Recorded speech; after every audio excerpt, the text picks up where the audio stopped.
Hurry up, Brady! Ah! Let's go!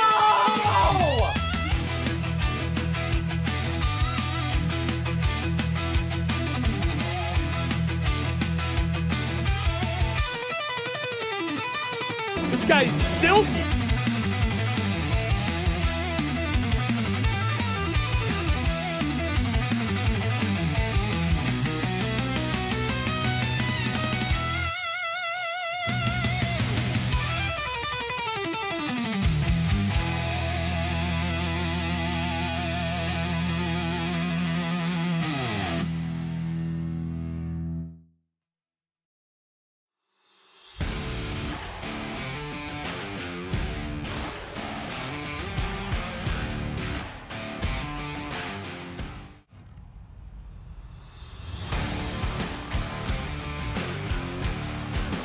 Everyone up. Let's go.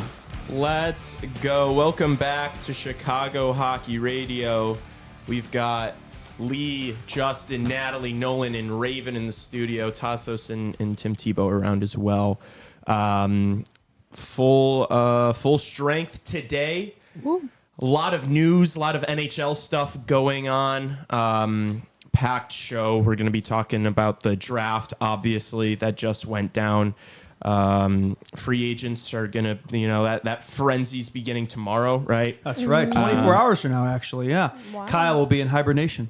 So are we doing another 24-hour stream? Or? Oh God. 24 hours of CHR endurance race. Yeah, we can talk about the 24-hour stream a little bit too if we'd like. The 12-hour stream. The 12-hour stream. It felt like 24 hours. And, yeah. I think YouTube doesn't go past 12. I don't think. Yeah. But yes, all that and more. We also have Blackhawks news. That's right. Blackhawks news on Insta. The one Blackhawks fan page that has more followers than me. So looking forward to having him on the second half of the show to talk Blackhawks, Frundell, draft, free agency, and just everything Blackhawks related. So it should be a ton of fun. So I think it probably makes the most sense to get the NHL stuff out of the way first, right? Yeah. Yeah. So where do you want to start? Do you want to start talking about the draft? What are you guys feeling? Yeah, sure. I think probably chronologically makes most sense to start with the draft, right?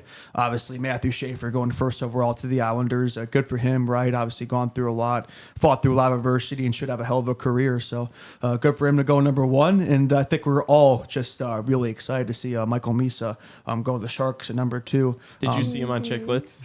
Yes, and of course, Chicklets having him on to glaze the Sharks, as all hockey media people like to do. So looking forward to seeing that, and everybody gassing up the connection he's going to have with Celebrini, Will Smith, Eklund, etc. Understandably so. Yeah, no, for sure. The Sharks obviously have a very bright future. So second brightest future in the West, I think, right? Yeah. Yeah. 100%. Yeah, I'd say. Offensively, though. Offensively, yeah. I'd say, look, as much as it sucks, I think it's better off that Misa had instead of Schaefer, because they still have a massive hole to plug on that D-core. I mean, you got Sam Dickinson back there, and that's about it. So a couple other decent prospects, but the defense for them is definitely weak, so definitely something they're going to have to address. But I guess they're going to be outscoring all the problems, Edmonton Oilers style. So we'll see how that works out for them. Yeah, we were frustrated on the live stream when it happened, obviously, and Misa gets announced at 2. But we were expecting it, deep down. Yeah. We knew it was going to happen. I don't know. He seems like an absolutely electric personality based on that Chicklets interview today. Well, the Sharks love stockpiling their personalities. I'm sure the vibes will be off the charts next year. Yeah, he's great for the TikTok team, though. Great for the social media team, for sure. Absolutely. The Instagram reels, all that will be popping off. Yeah. But I think the best player in the draft dropping a 3, Anton Frundell. We'll have plenty of time to glaze him the second half during the Hawks hour. But no, I'm fired up for Frundell. I think we should all be fired up for Frundell. I'm excited for this kid. And just the thought that he could potentially even be on this team as soon as next year is really enticing. So I really hope he takes the opportunity and runs with it. Yeah, and we'll talk about that more, I'm sure, in the second half of the show. Absolutely.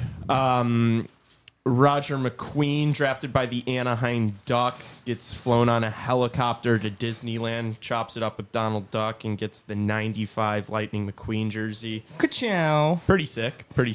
That's pretty awesome, man. I love that he's embracing it, because I don't think he wore 95 in juniors, right? So I like that he's embracing the McQueen name, and How about the Ducks, man? They took him on a chopper and fly into Disneyland like immediately after he was drafted. Takes a picture of Lightning McQueen.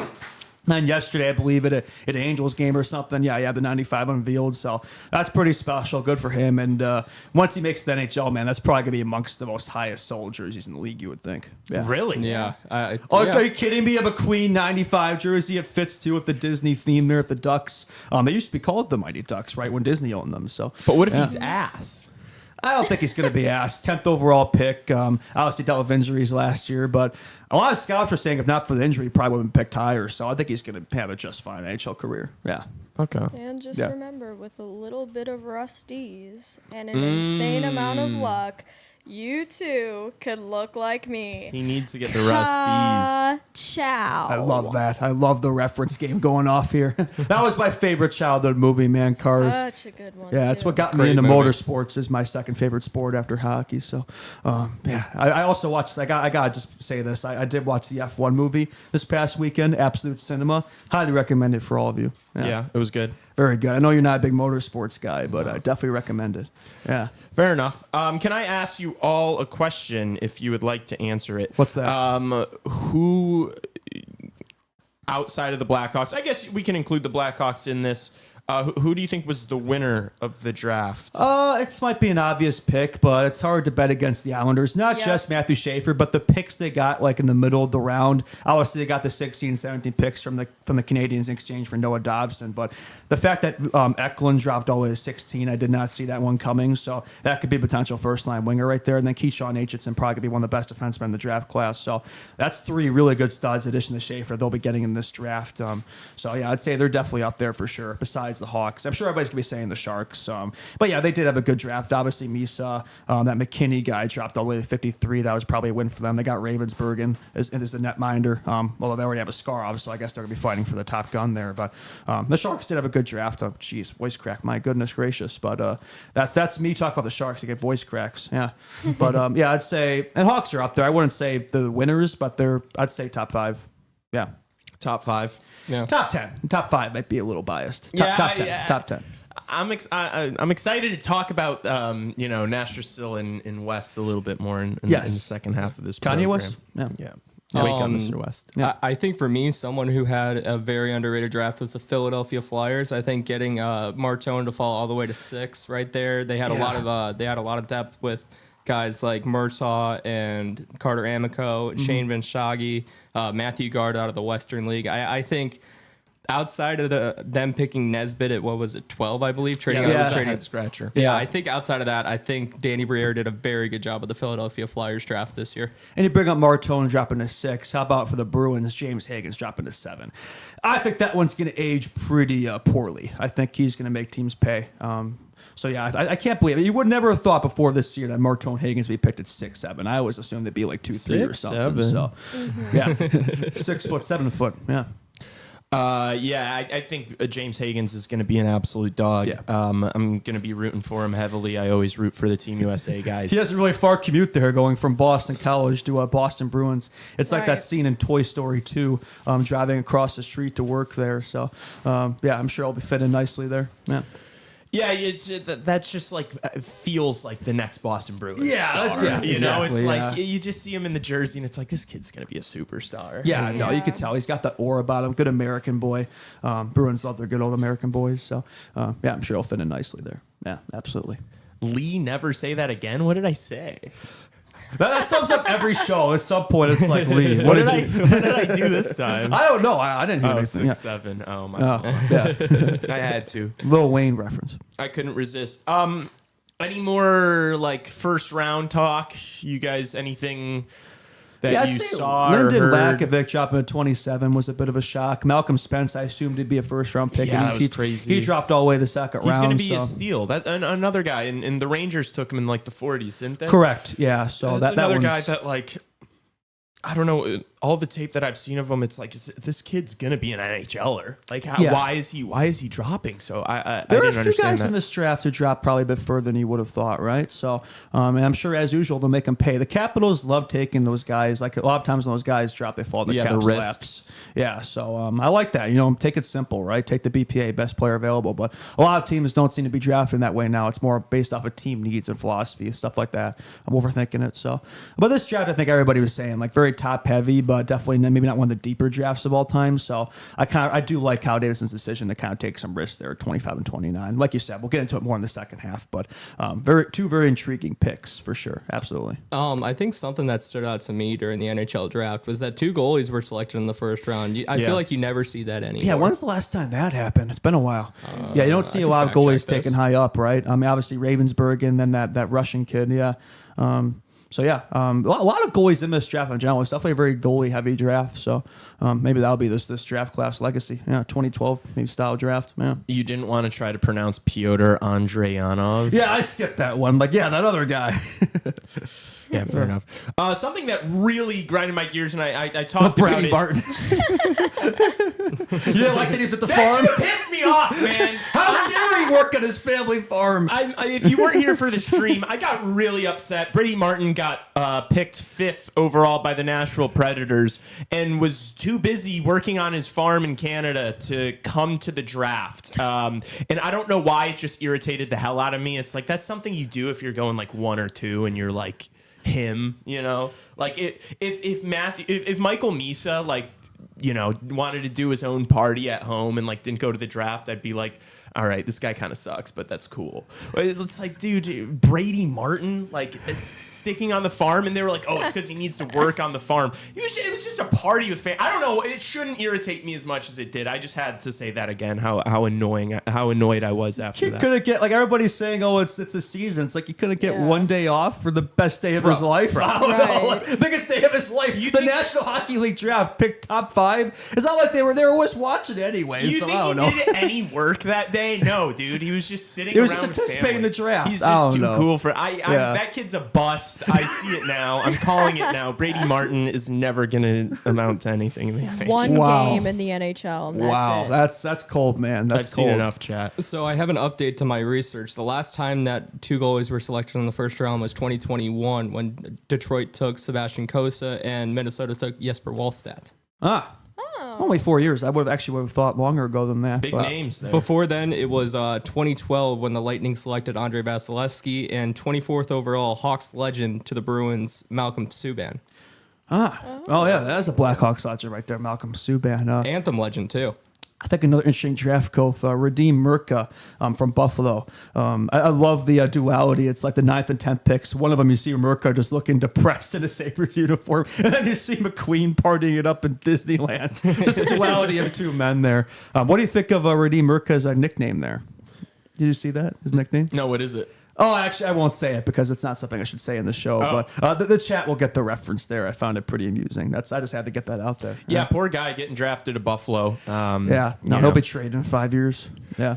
Also, a bit of a head scratcher. I thought the moves Pittsburgh made this entire draft. It's just Kyle Dubas. Yeah, Kindle at trying to- 11. That's It's Kyle Dubas galaxy braining his job and like thinking that Tassos said it on a stream. I think the 24-hour live stream. Just Kyle Dubas thinking that he's smarter than everyone else, and that is really what it feels like. It's like, okay, dude. I don't know. Maybe Ben Kindle at 11 is a steal, but I don't know. Undersized center.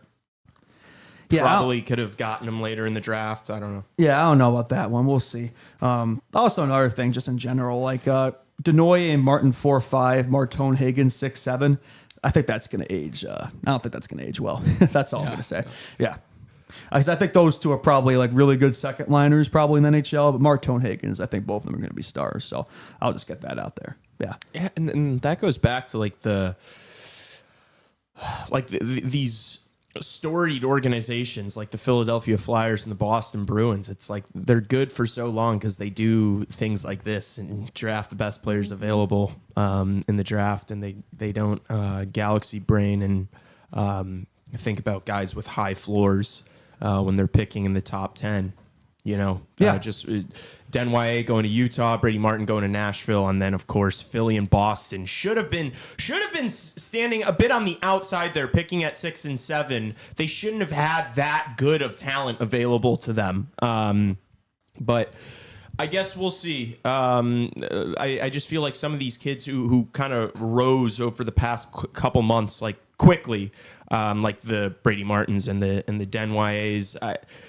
It just feels like, how are they not going to have lofty expectations? It's like, I understand maybe a kid has a high floor, but when you're picking them at 4, it's like, all right, you kind of got to be more than just a serviceable two-way third liner if you're getting picked 4th overall, or else that's called a bust. It definitely upset the expectations, doesn't it? For sure.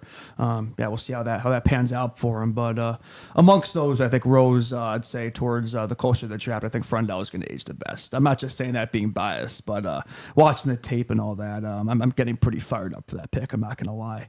But yeah, we'll have plenty of time to get more into that in the Blackhawks hour for sure. Yep. Okay. I'm just so ready to glaze this kid, man. I hate that we have to do it in the second hour. I know chat's just waiting for it, but it's like, oh, we gotta wait. Yeah, we gotta get the NHL stuff out of the way. So, anyway, let's do that. Let's get the Chell stuff out of the way. Yeah, I want to start talking some of these trades. Yeah, let's get in them. Yeah, let's do it. Where would we like to begin? Want to just start with to the top of the notes here. Top rope. We'll just go in order. I don't know if we're going to get through everything. Get through the important stuff. Yeah.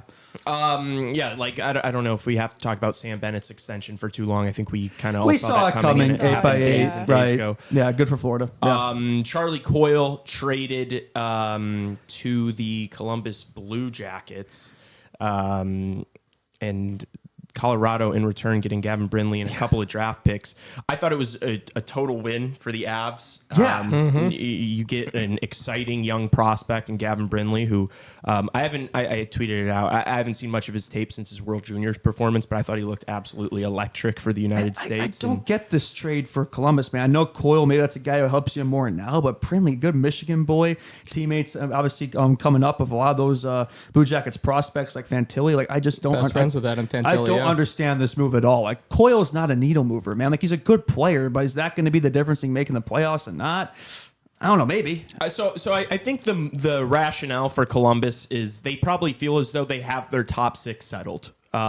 With the names, with the guys that they have there, with the Russians like Marchenko, Voronkov, they've got Sillinger, they've got Fantilli.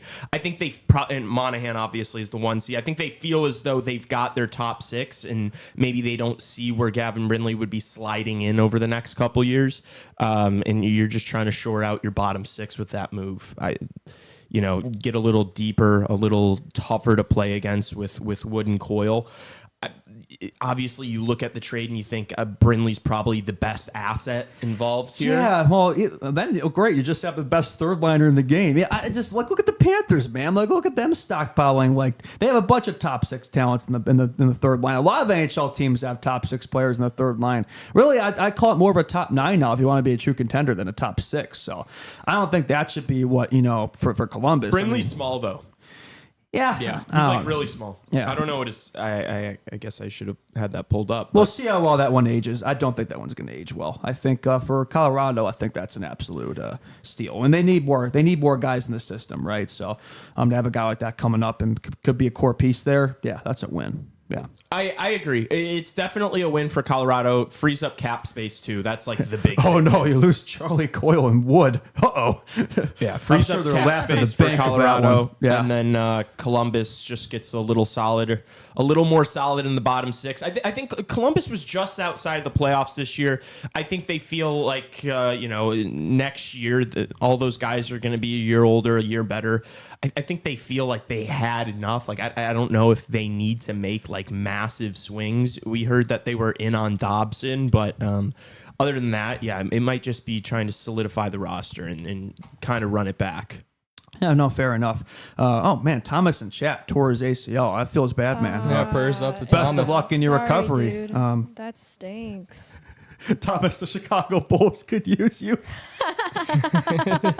D Rose reference. I'm dead. I'm dead. Oh boy. Okay, moving on. John Gibson gets traded to Detroit. About time. Finally, we've been waiting for this one. Yeah. We've been talking about John Gibson getting traded since I was in second grade. Finally happens to Detroit for Peter Mrazek, and I think there was like a pick in there or something. Yeah, 2 draft picks. There was a second round and a third round future second and third. I don't know. I understand it from Detroit's perspective. That's an upgrade in net. It's an upgrade Yeah. in net. Is it moving the needle? Is that what's going to get you into the playoffs? I don't think so. I think the team still needs to get better. Yeah, no, I think especially because the Atlantic is such a gauntlet, right? And Natalie, what do you think about Blackhawks legend Peter Mrazek on the move to Anaheim? Yeah, Honestly, I was kind of expecting it, to be honest. Like, I mean, Mrazek, I know everybody was like, oh my God, Mrazek's back in Detroit. Yay. But I kind of knew that they weren't going to keep him. I Yeah. mean, he's a decent goalie, but like, I mean, now that he's on his way to Anaheim, I feel like that is a very fitting situation for him to be in. I mean, like, the Red Wings are playoff contenders. Like, they have been so close for the last couple of years, and Anaheim has not. And I think that Mrazek, like, that's kind of where his career has led him. Like, just to kind of stay in, like, that bottom kind of couple teams. But honestly, when you look at it from that perspective too, this could also be a really good chance for him to redeem himself, right? Like, I mean, if you have this much experience, you were on the Blackhawks, on the Red Wings, all of that, and you can produce something there. And I really hope he does. I wish him all the best. I have nothing against Peter Mrazek in any way, shape, or form.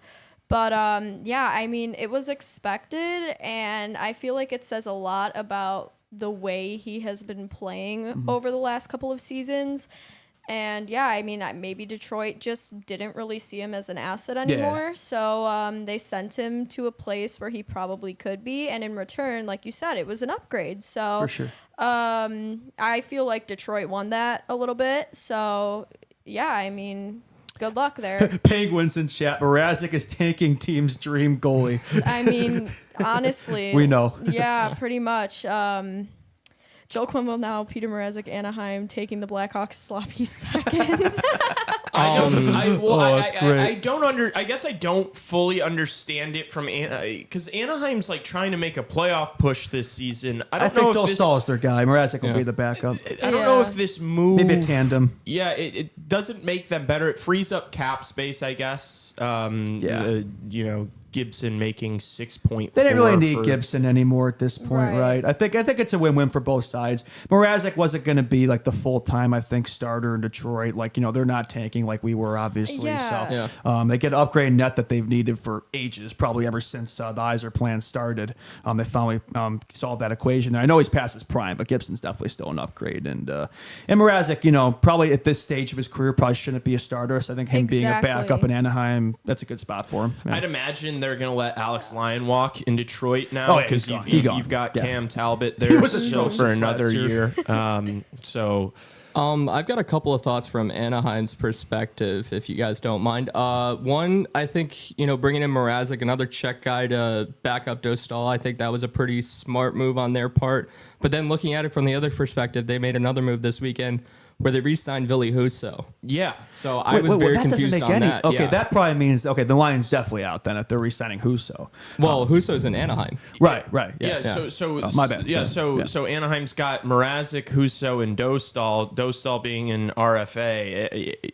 Are you gonna have 3 netminders there? Yeah, I guess so. They must not be totally sold on Mrazek as the backup then. I guess maybe they'll do what Detroit's kind of done the past few years. They have kind of a 3-tier goalie system. You don't see that a ton. Mostly it's 2 goalies, but some teams do run with 3, so maybe that's what they're going for.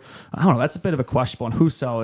He's not. Are they going to have Dostal playing in the minors though? Because it's I don't I think love he they basically would. just have the Red Wings rotation now outside of Dostal, Husso, Mrazek. That's funny. Yeah, I don't know. That's weird. Yeah. I think Dostal is going to take the bulk of the starts. He was so good for him. Yeah, he's been taking a bulk of the starts for the Yeah. last 2 years, so it's kind of interesting to me that why would you get a third goalie? Yeah, in there I don't as know. well? because you're just paying more. You're paying more money, and Yeah. I guess Mrazek is making 4.2, so it's you're saving like I guess a couple $1 million with him instead of Gibson, but. They also have a lot of cap space to eat up per Puckpedia. They have almost $36 million in cap space this season. So I mean, even freeing up cap, it just doesn't make a lot of sense to me. I don't know. Yeah, that's a weird one. Yeah, we go back to like what is this Anaheim team's identity? What is their plan? Are they trying to make the playoffs? It feels like that's what they're trying to do, but I feel like they're not there yet. Is like the development of some of these young guys kind of how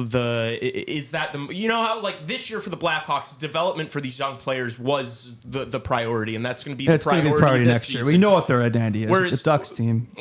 I guess at the start of the year, we saw how trying to balance winning and developing young players is tricky sometimes. Yeah. We saw that at the beginning of the season. It kind of feels like that's kind of where they're at. And so that's Anaheim's. It kind of feels like they're in the same boat of like, okay, are you trying to win now with this roster? Are you gonna wait till some of these young players are kind of older and more in their primes and build around them? I don't really know what the identity of the Anaheim Ducks is, and I don't know what they're trying to accomplish with this season, to be honest. It kind of feels similar to us last year. They're kind of bringing all these mid-vets, thinking, this is going to make us so much better. Exactly. And yes, they probably have more, I'd say, young core guys in that team next year than we did the start of the year this year, but less than I'd say we did at the end of the year. So, I don't know. Like, I don't think this is going to be a team that pushes for the playoffs next year. I think their future is bright, but I'd say of the California teams, they definitely they scare me a lot less than the Sharks do. I will say that. I'm really not moved by this. I know a lot of people are really moved by the Ducks.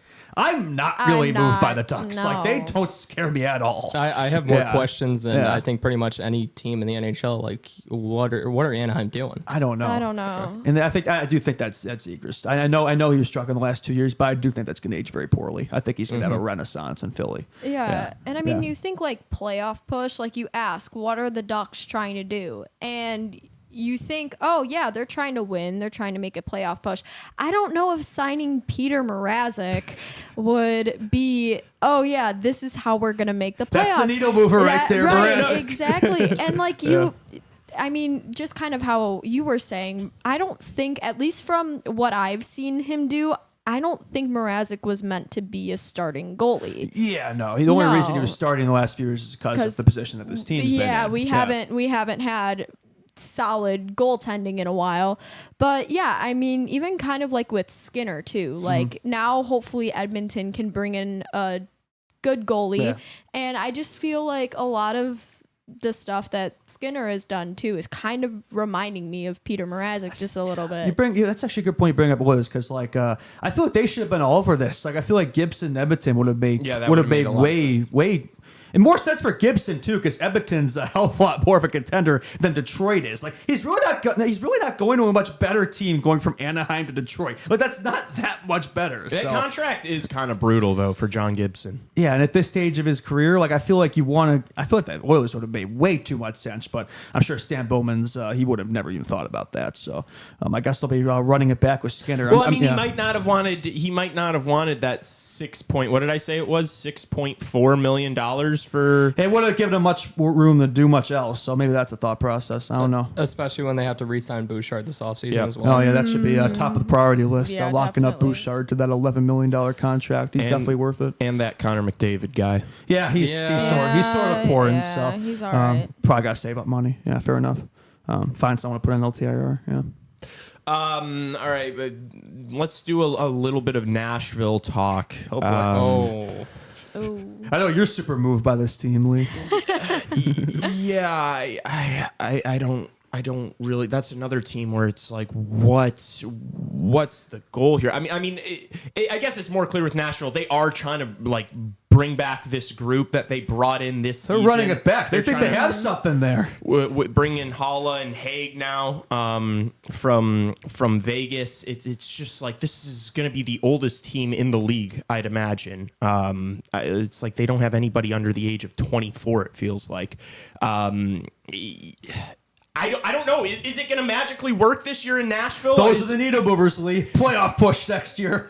Because that's what like a Nick Hague is like. You think that can be like a solid piece for you defensively on a team that's pushing for the playoffs and the Stanley Cup, but this team was just so far away from that this year that I don't know if these depth pieces. I don't understand it. I don't. If you guys have different thoughts on it. No, I don't really have any different thoughts. I'm not really moved by this team, and I think if they were smarter, they'd enter a bit of a rebuild here. But it kind of feels like they're trying to retool it instead, which we'll see how that plays out for them. But I think they should have a better year next year. I think that team on paper is better than 68 points. You think they're due for a bit of a rebound, but not good enough to get to the playoffs or anything. That's like the definition of a middle of the pack team next year, like something in like the low 20s range probably. Maybe like high teens. And Justin Barron's their only right shot defenseman too. Yeah, that's an issue. Yeah, I mean their decor honestly doesn't even really move me that much. After Yossi, big drop off there. So they're just savvy vet merchants. It's a team full of savvy vets, and I past their prime. I just don't know if that moves the needle in the year 2026. And it's not like they have a ton of like good young up and coming guys. Yeah, I do. I like the move for Winnipeg because they get. I mean, Hague was obviously the best player in the package. Right. So I guess maybe you say Nashville wins the trade just because they get the best player, but Vegas brings in Lazan and Colton Sissons. And so that's between the two, that's $3.4 million between those two players. Look, bottom pairing defenseman, probably a fourth line forward in Colton Sissons, but it frees up cap space. We've been hearing this week that a possible sign and trade might be happening between the Vegas Golden Knights and the Toronto Maple Leafs with Mitch Marner. And so I think this move gets them closer to that, right? Mm-hmm. So they bring it's a precursor move. They bring in two more. They bring in two NHLers for one. Obviously, Nick Hague's the best player of the three, but they save like $1.5 million that can go towards. It makes sense to them bring in the D-man too of Pietrangelo. Obviously, we're hearing the news from Pignotta that he could be out for the season next year. Could be getting surgeries this summer, so that's a potential plug in there. And you think the Leafs are probably looking for probably defenseman and forward each, maybe like a Raw and like a Theodore guy. Who knows? In a side and trade. We don't know what that would look like. That'd be quite a bit to give up, but we'll see what that's going to look like if that occurs 24 hours away. Yeah. I think if they were to have done the sign and trade between Vegas and Toronto, it would have been done by now. You don't think it's going to happen then? I don't believe it's going to happen. I think Mitch Marner's just going to hit the open market. God bless you. Thank you. Yeah, I just think he's going to hit the open market at this rate. I think Vegas is his preferred destination right now, obviously. But I think if they were to have done the sign and trade, it would have been done by now. So I'm sure Leafs fans will be thrilled to lose Mitch Marner for nothing. Yeah. Well, Vegas then they have another $1.5 million to give Mitch Marner. Oh yeah, and then also like the Leafs are. I think didn't they have like a plan in place where it's like Vegas did try to do that? They call it tampering or something. I saw some stuff about that. Yeah, already playing some games. Funny business. Yeah. Leave it to Vegas to play the funny business. Tampering's always a thing this time of year. Yeah, you're gonna see it, by the way, right? I'm sure we're gonna get a lot of leaks of a lot of the signings and stuff within the next 24 hours. So that's always been a part of it. Yeah, the gamesmanship this time of year, you see it from all teams. Yeah, smart ones at least. Yeah.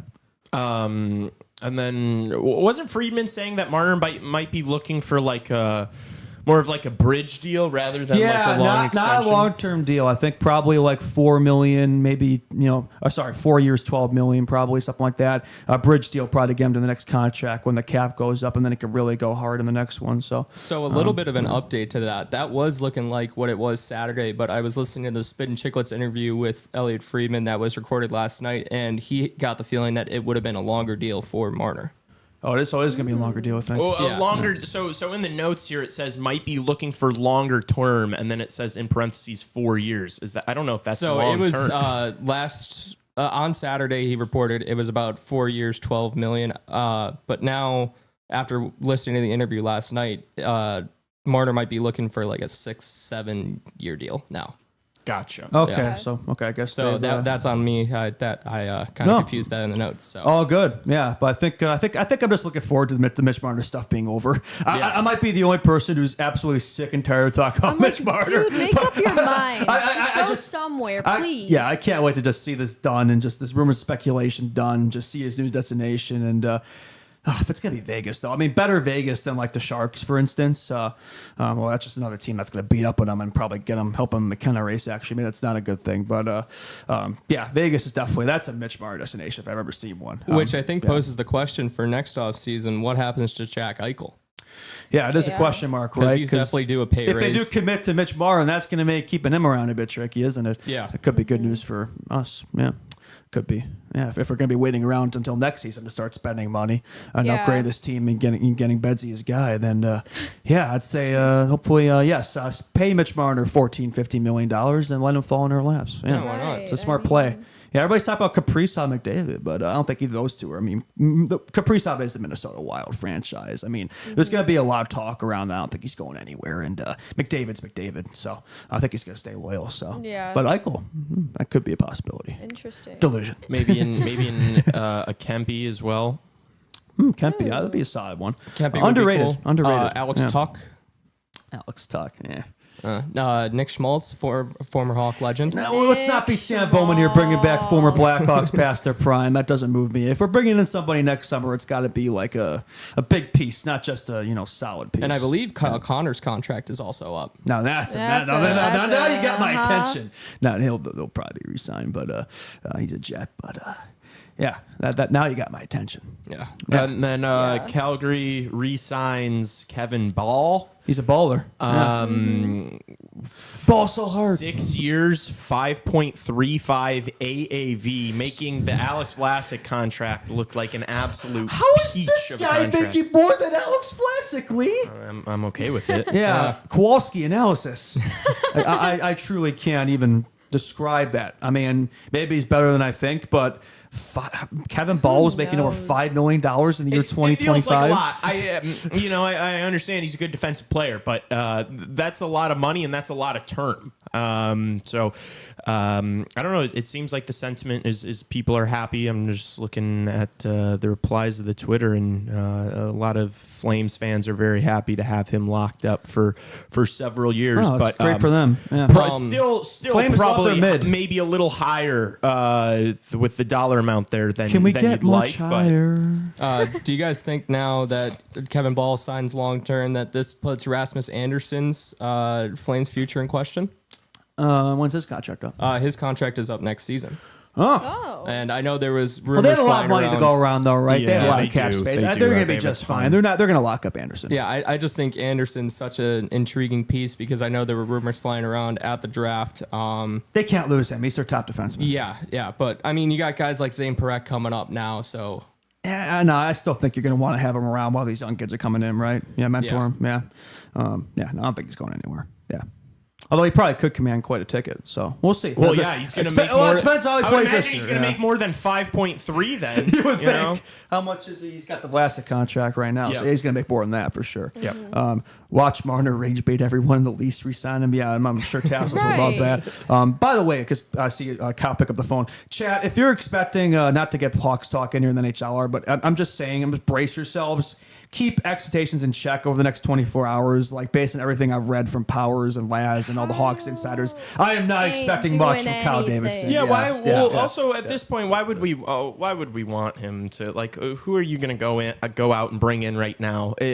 The way I look at free agent signings at this point is you're just eating up roster spots from young players, and it's like I think maybe I've been seeing so many people. You know how like on Blackhawks Twitter, people will post like potential future lineups and Right. they'll like include like all the prospects. It's like I'm seeing all these guys post future lineups with like the kids we just drafted in this year's draft. It's like, dude, there are so many fucking prospects in this system. You really think that like this second rounder this year is gonna like crack the? It's like the Blackhawks have so many prospects now that it's like, and not all these kids are gonna play on the team. And most Right. aren't. And because there's only so many spots available, Right. that now it's like that becomes an asset. Like an open roster spot is an asset for the Chicago Blackhawks over these next couple years when you're trying to find out what you have with this prospect pool. Ladies and gentlemen, Andre Burakovsky is our big summer edition. Let's go, baby. Can't wait. I'm with you. If there's the one guy I wouldn't mind taking a look at, I don't know if it's still on the table, but I know guy like insiders like Chris Johnson were sort of like him. The Hawks was Nikolai Ehlers. I feel like a guy like that would be a solid middle ground between a Bennett or a Marner. You're not committing yourself to this guy. He's gonna get paid a lot, but not a crazy amount, and could be a solid top line option for Betsy, which I feel like this team kind of lacks at the moment. That's a player I wouldn't mind going after, but we might just have to kick the can down the road and thug it out for another year. So Betsy, hopefully that'll work out just fine. Yeah. My glorious king, Bedsy. Yeah. It's going to be all right, buddy. Get It's ready to gonna learn be okay. Ryan Donato, Andre Burakovsky flanks next year, buddy. Absolute cinema. Play him with Nazar and Donato, or hopefully maybe Frendell and Donato. I will say that if Frendell makes the team next year, which I think he's going to have every opportunity to do so, okay, then I think, okay, fair enough. Like, I don't think we have to be super active in FA here. I mean, who knows? Even if he makes the team, he might not be on the team all year. But that'd be awesome, man, if he can make the squad right away and be a Calder threat and be an impact player right away. I don't want to put those expectations on him. Like, I think realistically, he's probably more likely a year away. Maybe he spends a little bit of time after the Swedish season's up. Maybe he spends a little bit of time in Chicago, plays a few games at the end of the year like Lepshinov did. But that'd be nice, man. But that would be nice because that could be a potential line mate there. And I like to play Betsy and Nazar together all year, but I just feel like the Hawks, they probably prefer to separate them and have them be the 1-2, or is it Frendell? Who's it going to be? Is Frendell or Nazar going to be the two? That's the question. Yeah, that's Yeah. what we're Who's going to probably be the gonna winger? I think it's gonna be Frendell. I think Frendell's they gonna be a want. winger. I think they want Bedsy and Frendell paired together. Everything I'm seeing, I love Frendell's quote, by the way. Not to get in the Hawk stuff, but I think we're gonna have our guest on pretty soon, so we might as well start getting the Hawk stuff here. Chat, I know, is gonna be waiting for it, and if there's any NHL stuff, we can always get to it later. But I loved Frendell's quote. Whatever Connor doesn't play, I'll play. I heard myself there. I don't know what happened there. Cheapers. I mean, I don't. Frendell, I want to see play with Bedard. I don't think he's going to be a first line center. I think the idea of him playing with a guy with a really high talent level and a guy that can drive play and set up plays, I think that's where he's going to flourish in the NHL, when he's the guy that you're getting the puck to. He's got that great one-time bomb. Like he'll be an elite player that requires playing with other elite players, which is fine because we have Connor Bedard and Frank Nazar, and I think the idea of those three on a line together is also like extremely exciting to me because the idea of like Nazar and Frendell being on the wing, Nazar maybe kind of doing a lot of that workhorse, a lot of the work there, carrying the puck up the ice, dishing it over to Bedsy. Then Bedsy's the trigger man where he's got maybe the one-time option to Frendell where he can shoot the puck himself. Nazar drives to the net. That's exciting to me. I think that'd be a fun nuclear option, but I think you probably want to spread the welfare a little bit, I'd imagine, because those are your top 3-4 prospects right there. And do you want them all together on one line? You probably gonna want to spread them out a little bit. But I do like that. I do like the idea of that. On the power play, we're going to see them all together, and that's going to be a ton of fun. I will say that. So, Skokes, I wouldn't be surprised to see Frendell take the 1C reps at Bedard on the wing in training camp. I don't know, because everything Davidson said, the Hawks view Bedard as a center, and Frendell, I know he's listed as a center, but if you've watched his tape and stuff, he's really spent more time in the wing. So I think it could go either way. We'll see. I think he's going to get an opportunity for sure at some point. Probably more likely to see, and then see how that goes, and then he'll probably move to the Bedsy's wing. But I do think the Hawks probably still want Bedsy to be the 1C, but if it could be Frendell, that'd be great. If we can move Bedsy to the wing, that'd be great. I'd love to do that, because I think, like you said, Lee, a lot. I think that's probably where he should be, but I just don't know if that's where he and the Hawks want him to be. Fair enough. Yeah. Okay. There's so many extensions. I mean, do you want to talk about any of these? Fabro gets extended. Hofer Giroux, any of those. Good really for Ottawa. I'm pique glad. your interest? I think Ottawa, because Giroux, there was some speculation of whether he'd be extended there. That's a good move there. He's fit in well there as a vet on that team on the rise there. So I'm glad they're able to get that done. It's only a year, but guy his age, 2006 draft pick. Who knows how much time he has left? But 50 points last year, and I think that's a good move for Ottawa. Get that guy extended. Yeah, I like that. Yeah, and just a 1x2. It's not breaking the bank. No risk there. Yeah. That team finally made it to the playoffs this year, obviously hoping they can do it again. They picked up Jordan Spence from the LA Kings for the Kings fans did not love that move of the draft. Yeah. A lot of fans are booing in the crowd draft day. Where does Patrick Kane go? Detroit. And people are going to speculate, but I will say this though. You'd think it'd be done by now. Yeah. I'm pretty sure this time last year when he's extending Detroit, he extended with them before the free agency window opened. And the fact that he's waiting until July 1, maybe it's not. I still think it's most likely Detroit. Maybe not. I don't know. Honestly, I feel like that comment we got earlier where Marner is like rage baiting us. I feel like that's kind of what Kane's doing a little bit too. Like, why are you getting our hopes up that you'll go elsewhere? But I mean, I think it's pretty obvious to everybody that there is the highest chance, if not the only chance, that Kane remains in Detroit. Yeah. I feel like there hasn't really been enough talk about it, probably because everybody knows that he's going to resign. Yeah. So... No, I think he's going to resign. Everything that he said and Stevie Y said in the end of season interviews, but that was 2 months ago. Quite a few insiders have said it too, but I know he's been linked to a couple teams. It would be interesting, though. It would be kind of fun. I don't think it's going to happen, and I haven't really heard any actual links here. But man, would it be fun if he went to Winnipeg and That's played what with Johnny? Chat just Wouldn't that said. be fun? Yeah. Well, then we have to deal with both of them in our division and playing them in that'd be interesting. But because like Kane Taves, man, imagine those two facing off against each other. How about no? How about we just keep them as teammates as a here? duo, yeah. Yeah. I don't know if that's actually realistic, but it'd be fun. Yeah. What, Taves and Kane? In Winnipeg? In Winnipeg, Kane's not going to Winnipeg. Kane is not a Winnipeg Jet. Like that would not No. be. It's not the style of play. And where are you going to play him? Are you going to play him in the top 6? Like if you're going to play him with Taves, that means he's probably going to be in the bottom 6. Patrick Kane is not a bottom 6 player on the Winnipeg Jets. I know we weren't realistic. I didn't realistically think that's going to happen. I was thinking it's fun to think It about. would be cool, to see him on a team together again. Yeah, that's gonna be crazy when they face off against each other for the first time, wherever, probably Detroit. Nolan, didn't you say you saw something about Kane potential rumor there? Would you like to go into that? Yeah, so I believe from what I had seen on Twitter, it was between Detroit, which, I mean, as you referenced earlier, should have been done by now, right? Yeah. Or heading back to the New York Rangers. Rangers. We heard this last year too that he might go back to New York. I don't think he's that's signing in Detroit. Let's hit a quick break here, guys, and then we'll come back on the other side. We can maybe finish up a couple of these extensions. We were asking, do you guys want to hit a break, or do you guys want to Yeah, power sure. through? Let's power through. Let's power through. Never mind. You guys can power through. Yeah, power through. Power through. Yeah, because we have alright. we have everything ready for the guest to go.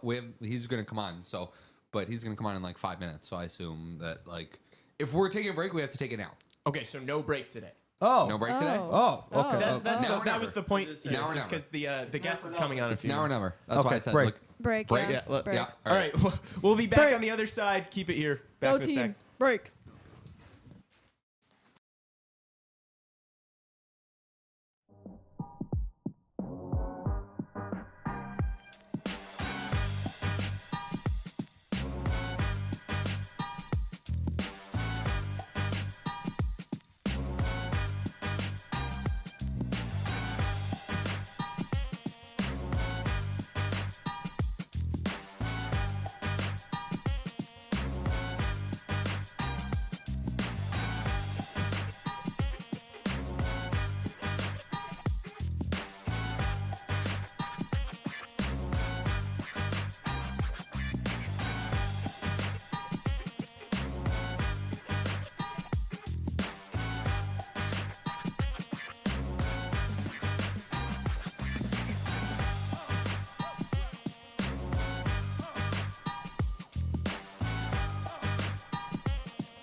And we're back.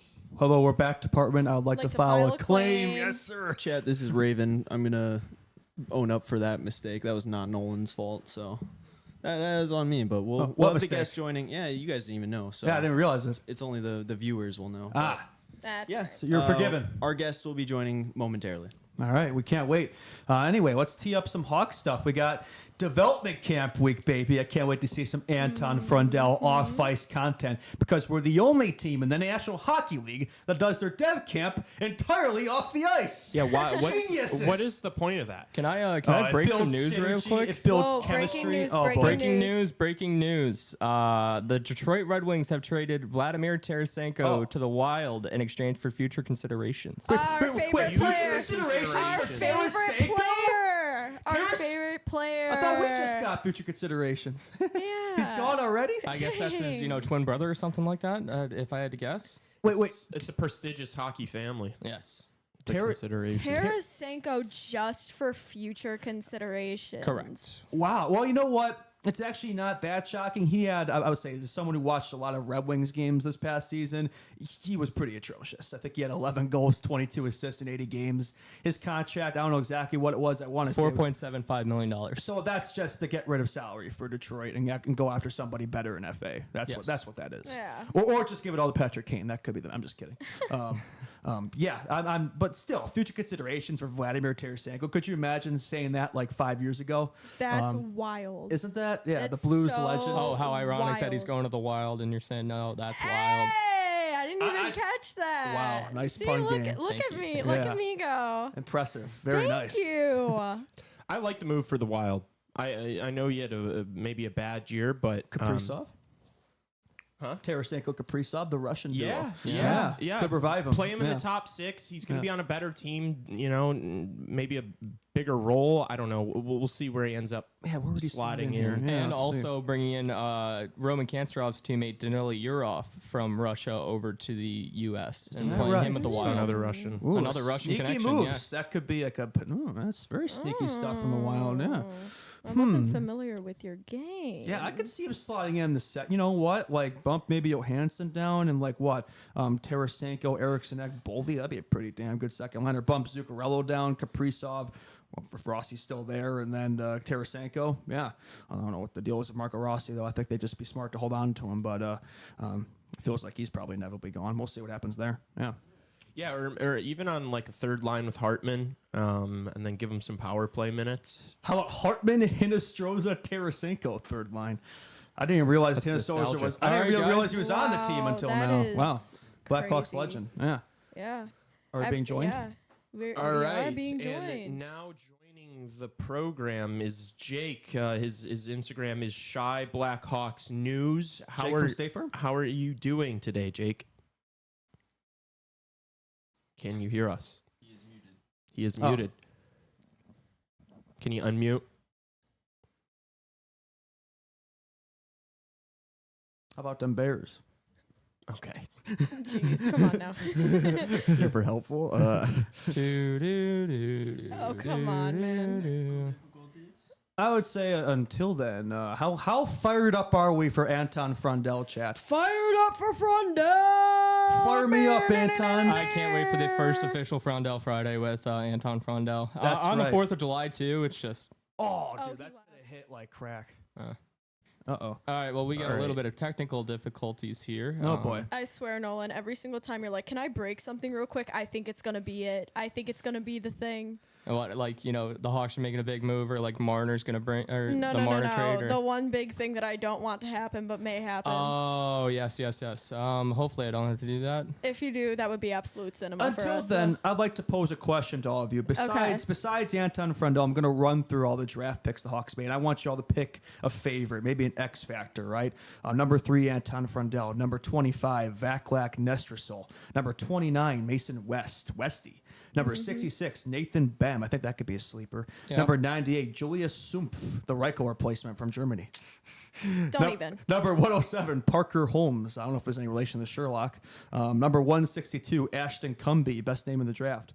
Number 94, Ilya Konarski. Lee, who's your favorite draft pick there? Well, I think the knee jerk is just to look at Ilya Konarski and the man with no the pitcher. toolbox he has. The unlocked player. I think we have Jake back. Is the mic working? Can you hear us now, brother? Yeah. We're all good. Thank you. Sorry about There we that. go. Hey, Yes, Jake. sir. Welcome. Thank you so much for joining us today. Yeah, How are you doing? Yeah, thank you for having me on. Appreciate it. I'm good. How are you guys? of course. Doing well. We're great. We're just transitioning over to Blackhawks talk. I guess we'll start with this. How do you feel overall about Kyle Davidson and the Blackhawks' performance in the draft? And are there any of the picks that you really like, maybe more so in the first round, or any picks that you don't like in the first round?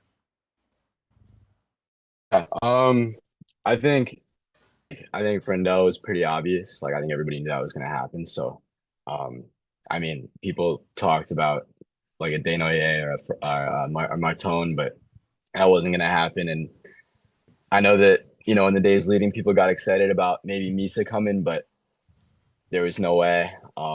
So nothing shocking. I was glad that they prioritized size.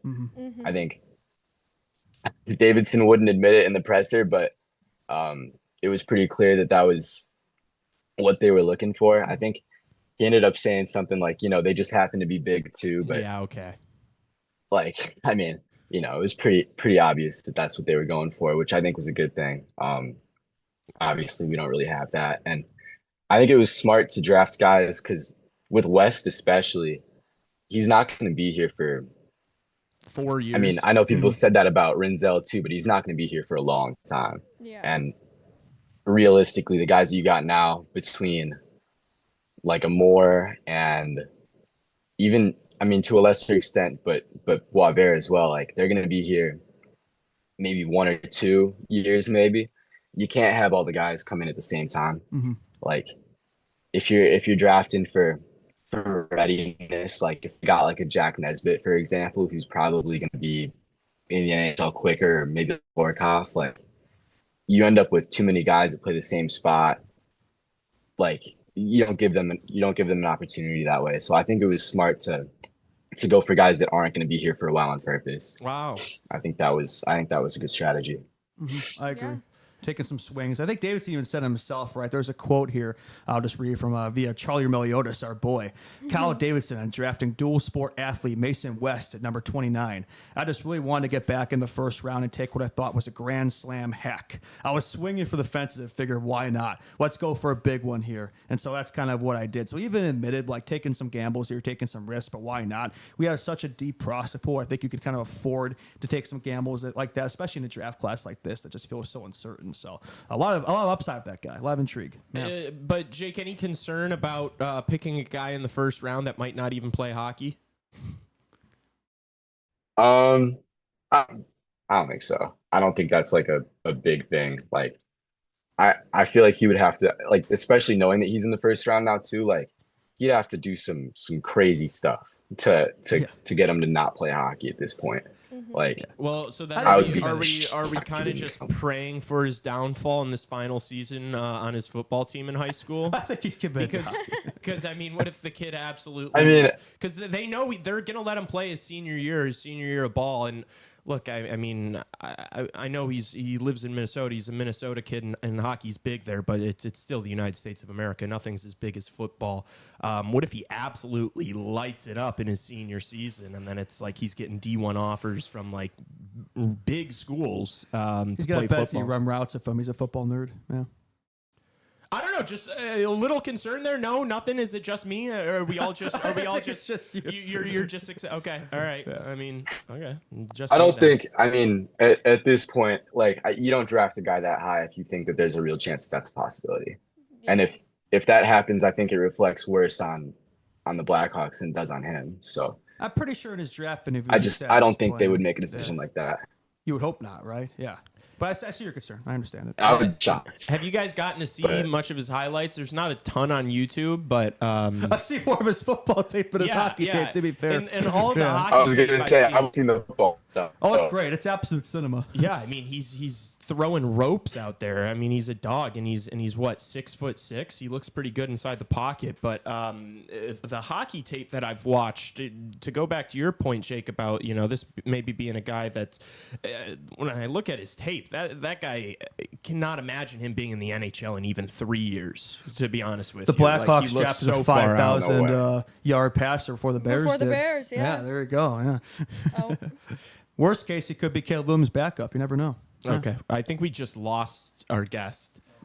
Oh, no, here he's we back. go. He's Yeah. back. We are so back. Sorry about that. We're Barack. I don't know what We happened. got you. All good. All Yeah. good, man. It's all good, man. But yeah, that kid seems like he's really far away, and same thing, yeah, with Nestrasil. I like the Nestrasil pick, though. Seems Yeah. like they've got some of those raw qualities. Obviously, they're both physical monsters. But do you have any concern about maybe almost taking a gamble on a similar player type, like big, sizable wing that has good hands and good vision? Like, do you see that? I don't know, any similarities between the two, and like if you got one, did you need to get both? I think it's smart because I think at the very least, like you're getting a guy whose floor is to be probably a third line net front guy with that kind of size, like anyway. And you get that when they're that talented and you're able to draft them that early. So I think and it's also kind of damage Are you control. talking Like about if one of them Nestrasil? doesn't Sorry. hit, I'm like both of them. Okay. I think. Gotcha. Like, I think because with both of them being so huge, obviously, I think West is. I mean, he's more filled out for sure. He's already like 220. I think that's Brazil's like 85. It's like high one, yeah, something like that. Yeah. Room for growth.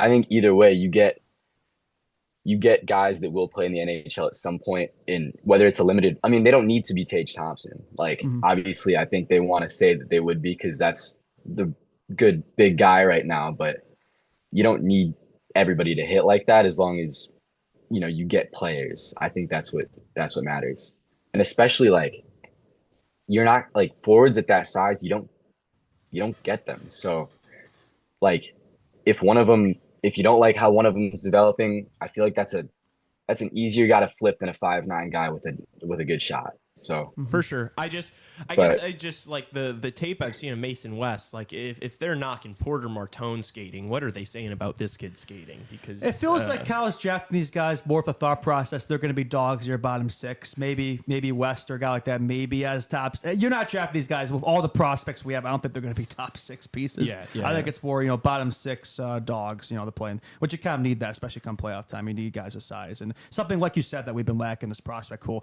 And Davidson, I don't think he selected a single guy in this draft who was below like 6 foot plus. So he definitely saw that was a need and addressed it, which I think wise. Yeah. Jake, yeah, I think the shortest guy was Frendell. That's right. he was He's like like 6'1", 6'1", so- 210. He's a beast. Like at the combine, I don't think. He was winning pretty much everything. So definitely need we addressed. Yeah. A little bit of breaking news here while we Oh, while we no. have Jake on. Ben Pope of the Chicago Sun-Times reporting that the Blackhawks have given qualifying offers to Wyatt Kaiser, Louis Crevier, and Arvid Soderblom.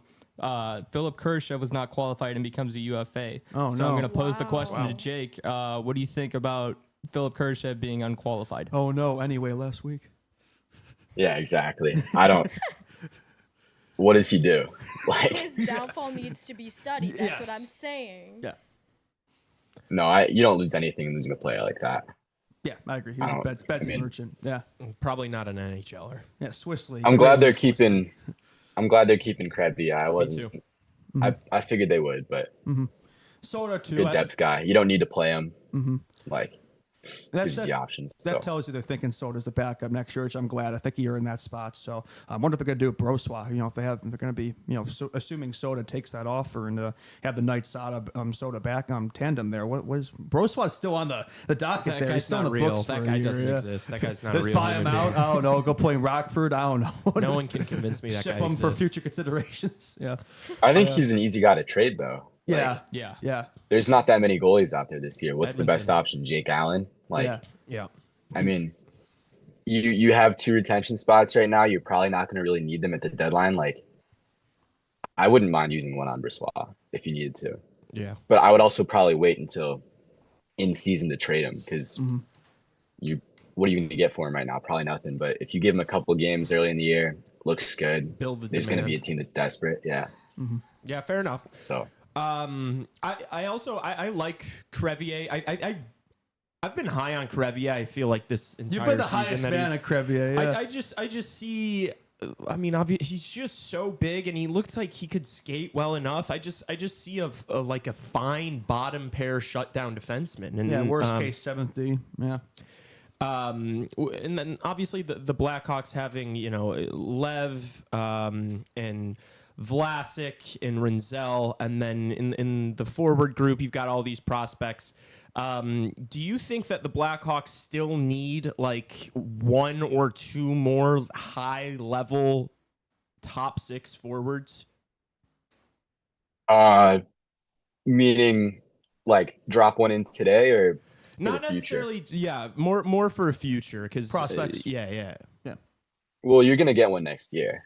I mean, they're going to be bad. So, like, I mean, next year's draft looks pretty good. I like Rubric. I mean, obviously McKenna, but I've already made myself believe that there's a 0% chance that that's even possible. So, trying to keep him out of mind. That's but mature of you. I like that because every Blackhawks fan's like, tank for McKenna, tank for McKenna. Like we haven't been tanking the last 3 years. So I years, like yeah. that you're keeping your options open here and not just falling. they'll be at the very least, the NHL will rig it against us. I can't imagine they let that happen again. So Yeah, I don't think But- fans would be super. no, I pumped. don't know. There's a bunch of guys, and now that you got Friendell too, because they haven't really drafted Europeans under Davidson at all. It's been mostly USHL guys, and he likes OHL guys, and then there's been some W guys too, but that's been it. There hasn't really been Europeans until last year. He picked Kantsarov, or not? What was that? Not last year. Levchinov. 2 years ago, he picked Yeah, Kantsarov, and then Levchinov, and then this year getting Friendell. So, I was kind of worried about it at first, just because you're only building with European guys or without European guys. But in this upcoming draft, there's also 2 great Swedish guys. So get Friendell.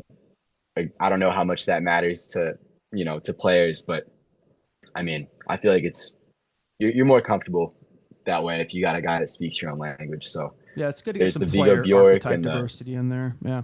and the Stenbergs next year. So I think you're getting it next year for sure. I don't think like right now is. I don't know. I know people talk a lot about wanting to spend a bunch of money, but I don't see it. Like, I know Kyle Davidson has kind of said that he won't. I don't really buy it. I think he's saying that because last year he said that he would and he got kind of burned. But I don't think this is the time to drop a bag on anyone. I agree. Like, unless you're getting Marner. So I guess 'Cause- that's the question. You kind of answered it there. But if you're Kyle Davidson, like not make a ton of moves to Saucy, you don't expect him to. Yeah. Well, I don't know that I don't really know what to expect from him. I think everything that he's said so far has been kind of damage control-y, but I don't really buy that he's gonna sit back. Like, that doesn't fit him at all. So I think he's just trying to make sure he doesn't run into a Gensel situation again, where he's, kind of pumping the tires of making significant improvements, and then he doesn't, and it looks bad. Like, it's a lot easier to say probably not going to do much and then surprise people with Mitch Marner. Like, you're probably going to be okay with doing that, as opposed to the inverse of making promises that you don't live up to. So I don't know that. Sorry, so What's up? you think that he's Davidson, kind of this information we've heard about them maybe not being super active with free agents. You think they're saying that, but then are still going to be working the phones and trying to make something happen? I think so. Okay. Because I mean, why wouldn't he say that? I feel like that's just that you're just trying to answer the questions the right way. Like trying to make sure you don't disappoint or, talk yourself up and then don't get to the finish line. I feel like, I feel like it's kind of more that than like if I'm him, that's how I'm answering those questions. Or what keep if- expectations in check. Yeah. Yeah. You don't What'd think you maybe you don't think maybe he's being honest and like I guess the way I view free agency right now is if you're signing a player, you're going to have to overpay him to get him to come to Chicago Blackhawks, where this team's at right now. You don't think maybe they've also have that same assessment and think that maybe it's not the best time to be bringing in free agents? They could. I'm more thinking like I think he's comfortable with leaving the team as it is right now, but I also don't think he's just gonna not try to make things happen. Like, Okay, I see. I What feel you're like there's at the very least there will be, a conversation with Marner to see like, look, does a 4-year contract appeal to you? How much money can we give you before it gets, kind of problematic? And then do you want to play with us? Yes or no? And then you move on. I don't think, because I don't know. I've seen the reporting like Powers, for example, has said like he doesn't expect anything. They're not gonna like sell out for a guy, but I think I'd be shocked if they weren't talking to everybody right now just to get a feel for it. Due And then due if something diligence. makes sense, Yeah. it makes sense. Yeah. fair enough. Okay. Frindell, Bedard, Nazar. Where would you, if it was up to you, where would you like to see each of them play? Whether it be 1C, 2C, Frindell on the wing, Frindell at center. Who moves to the wing here? Because they're all technically centers. Yeah, Who moves to the wing? What are your combinations, and what would you like to see of this group moving forward? I think I have to watch Frendell play more. Fair. Yeah. I'm not like, obviously as familiar with him as I am with the guys that are already here. I don't know if it's maybe an unpopular answer, but I would move Bedard to the wing if you can. Like, I think right now you can't because you don't have anybody on your team. But if Frendell really blossoms and if he gets even close to like a Barkov or like an in-between of a Barkov and like a Kopitar kind of guy, like why not have him be the guy? I feel like I like Frank at center probably more than I do Bedard, and I feel like Bedard's probably more effective if he has less responsibility. So Be yourself. I don't know. Winning one. You gotta, I think you gotta try everything. Like, I mean, I don't think there's just like a catch-all answer, but I don't mind moving Bedard to the wing. I feel like people have been kind of pumping the tires that he's got to be a center, but why? Like, I don't hate that I feel idea like either. I there's feel like he Yeah. plays more like a winger. Like a lot of his game, like a lot of his traits remind me a lot of 88. And I think just allowing him to kind of like not worry so much about the defensive side of the game. Let Frundell kind of cover up his weaknesses and he can focus on the offensive side. I think that's better off for him, honestly. But you got to make sure that Frundell is the 1C before you make that move. Yeah. Yeah, no, I agree. I think he kind of forces himself to play up the middle a lot too. Like if he's in the offensive zone, for example, like he's always trying to take it to the house and there's nothing there. Yeah. Like I think I don't know, he's so talented where I feel like he'd be so effective anywhere. I don't really think, and I think when you get a player like that, it's easier to move them around than a guy like is Frendell as effective on the wing? I guess I don't really know. I haven't watched him as much, but like if not, then keep him there because Bedard will be. You know what I mean? Like Frundell's kind of So- played both center, wing, and in the Swedish leagues too. So I think there's there's options there. He right? plays Yeah. center with the younger teams. Like when he's playing with the Swedish junior team, he plays center. And then when he was on the Djurgården's men's team this year, he was playing wing most of the time. So it'll be interesting to see kind of what he develops into more. Obviously, he told the Blackhawks staff that he'd play whatever Connor doesn't want to I play. love that. Such a tough quote.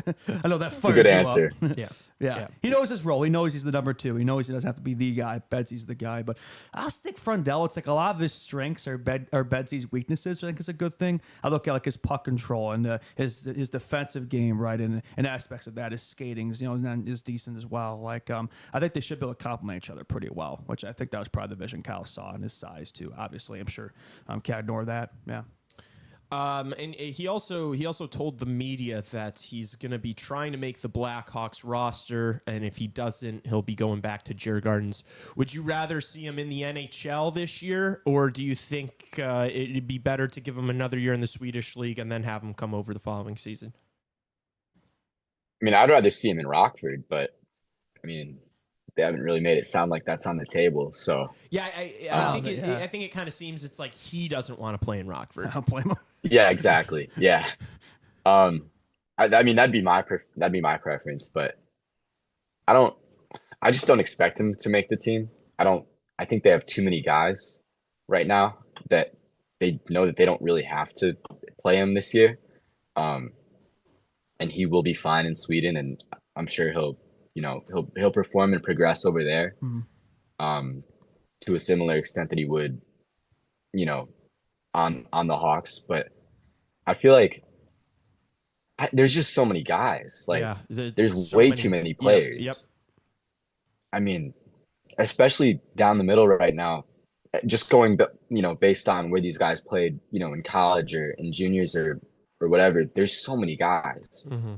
Like, and you got Slaggert on the one way, so you probably got him up in the NHL next year.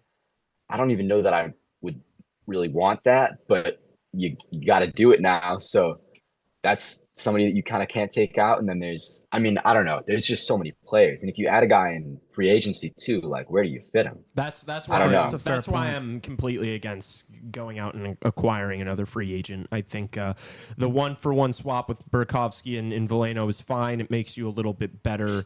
You get closer to the cap floor.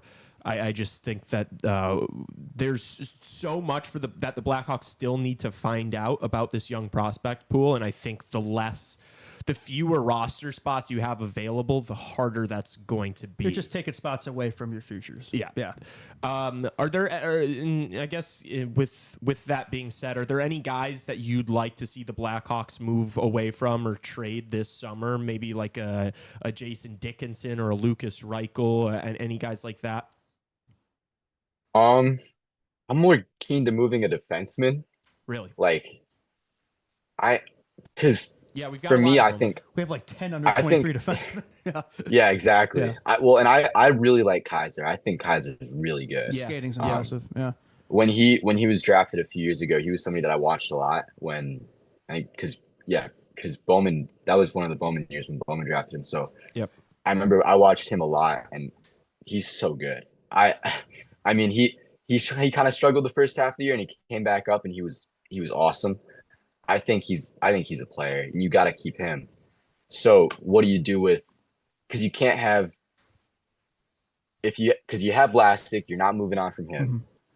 I think Kaiser has to be there on the left side. Mm-hmm. And then there's Korchinski, Domastro, Allen. And then on the right side, it's not as crowded, but you still don't have really space. So if you want to, because they've been said to want another vet, 7th D option, which We do not need I don't that. really think I don't it's- know what he's on. I don't there. really think it's necessary. No. But if you're gonna do it, you got to move one of those Yes, guys. correct. There's no way. And I mean, if you're going to bring in another vet and then trade Connor Murphy or Yeah, just do a keep vet Connor swap. Murphy. Yeah, just get a better version of him, I guess. I don't know. But we have him in the books for another year. Why not just keep him?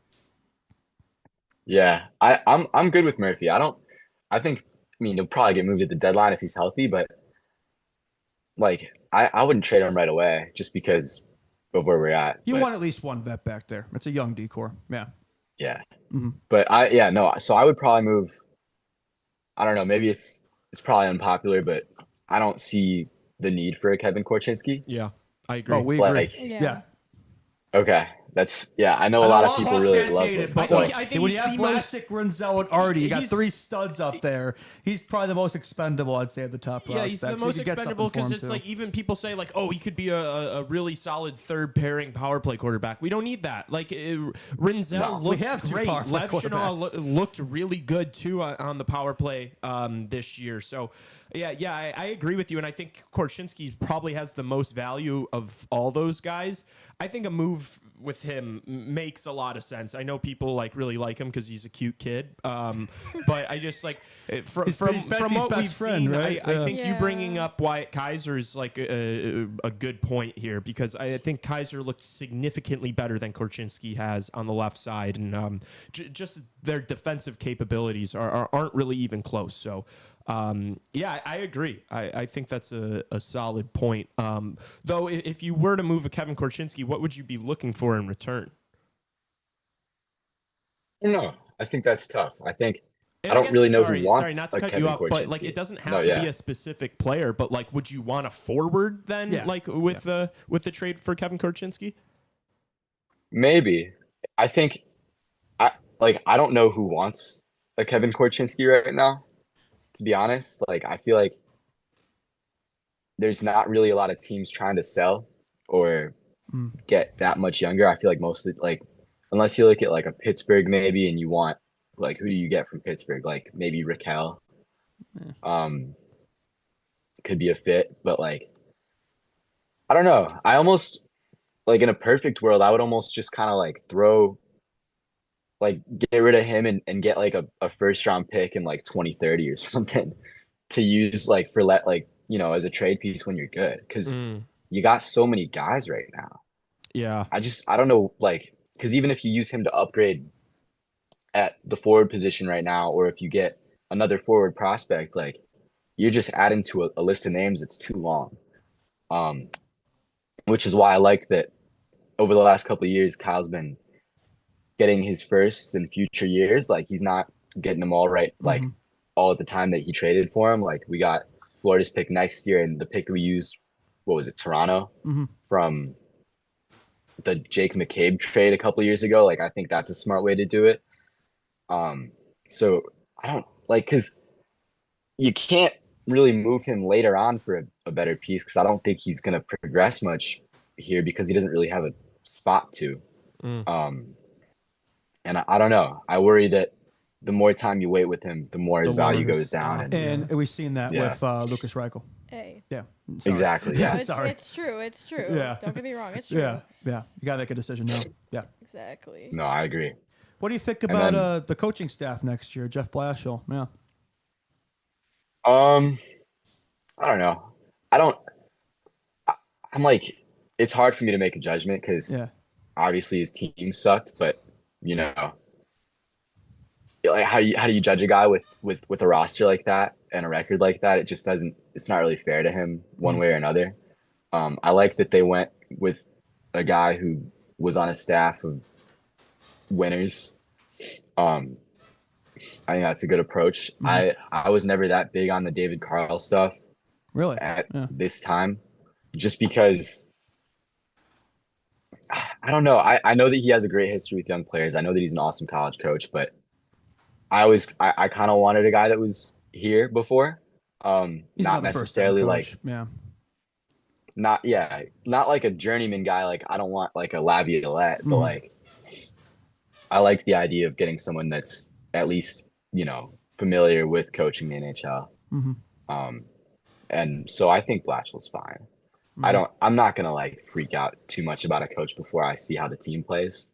Very And mature. then Man, you're a you very also gotta- mature I was guy. about to I'm like, say, this guy's better me than and a me. lot of the Hawks social people will lose our minds right away. I respect that. Yeah. Respect the game. Yeah. Thank you.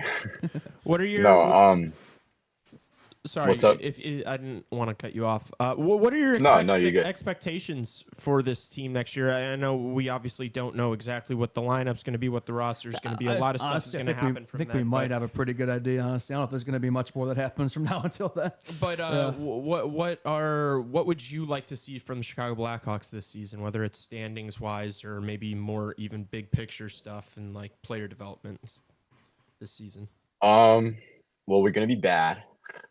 I think we're gonna be pretty bad.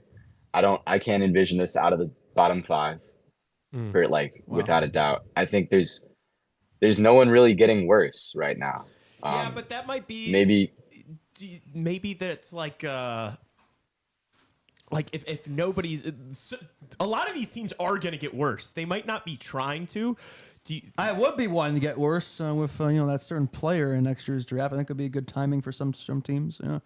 Yeah, I guess if bottom five is, But to your point, there aren't really a lot of teams selling right now. So yeah, we'll see. Yeah. Well, I think I just think that the league will even out more. Like I think it'll be more. I don't think it's going to be, 50 points at the bottom of the league. It'll probably be like 65, and then you just have a bunch of really mid teams for a minute there, like the Bostons, the Vancouvers that Pittsburgh have no direction. Like the Islanders would be in that group because they're not that bad, but they at least have a direction. I don't know. How do I gauge success for next year is pretty, it's all based off of, player to player. Like, is Bedard better? Is, you know, how does Rinzel look when he's playing full time? Same goes for Levshinov and like Nazar. Is that, is he going to hit a wall?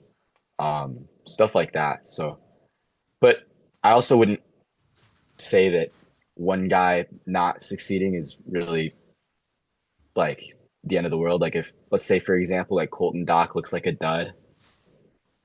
Oh well, like We have a you lot of figure it out. guys You like got too many that. guys middle anyway. six Yeah. guys. Yeah, bottom So- six guys. Yeah. I don't know. I want to see a lot of different guys get different opportunities, see where they fit. Mhm. I want to see Ryan Green play. I think he's a pretty good player. I mean, there was talks that he was going to sign before last season, and he would have had a chance to play in the NHL last year. So, I expect more out of him than I think most people have talked about. And then I don't know. People talk about like you want to be fun like the Sharks. I don't really buy that, but Yeah, they were real I fun just- over there in last place. Yeah. yeah, I don't really. I feel like I've heard more Hawks fans talk so great about the Sharks than anybody else about how fun they are, but Drives me I don't crazy, really- man. yeah, no, I don't get it. Yeah.